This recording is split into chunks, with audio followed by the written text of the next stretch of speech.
Hello everyone, আজ আমি চলে এসেছি আমার বোনজির বার্থডে পার্টিতে। আর কেকটা খুবই সুন্দর, কিন্তু এই যে উপরে ক্রিম রোল টাইপের দেখতে জিনিসটা খুবই মিষ্টি, কিন্তু এটাকে নিয়ে অনেক সমস্যা হচ্ছিলো। যাই হোক, সবার সমস্যাটা মিটে গেল, কারণ এটাকে রাখার জায়গা পাচ্ছিল না। বেসিক্যালি কোথায় রাখা যায়। আর দিস কাইন্ড অফ ক্যান্ডেলস এগুলো একদম পছন্দ না, কত যুদ্ধ করে নিভাতে হয়। তো আমার বোনজিও অনেক যুদ্ধ করে নিভিয়েছে। তারপরে চলো কেক কাটাকাটি পালা এবং কেক খেতে হবে।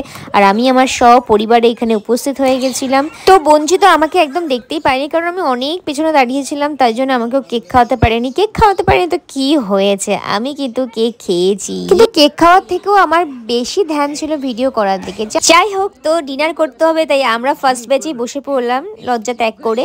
আর আমার ভাইকে দেখো কিরকম কাটলেট খাচ্ছে। শুধু কাটলেট নয়, চিলি চিকেন, ফ্রাইড রাইস, পনির সব কিছুই ছিল। যাই হোক, ভুড়ি বস তো ভালোই করেছি। আর একটা বার্থডে নিমন্ত্রণ খেতে গিয়ে কিন্তু আর একটা বিয়ের নিমন্ত্রণ নিয়ে আমরা গ্রুপ ফ্যামিলি ফটো তুলে এনজয় করে বাড়ি ফিরেছি।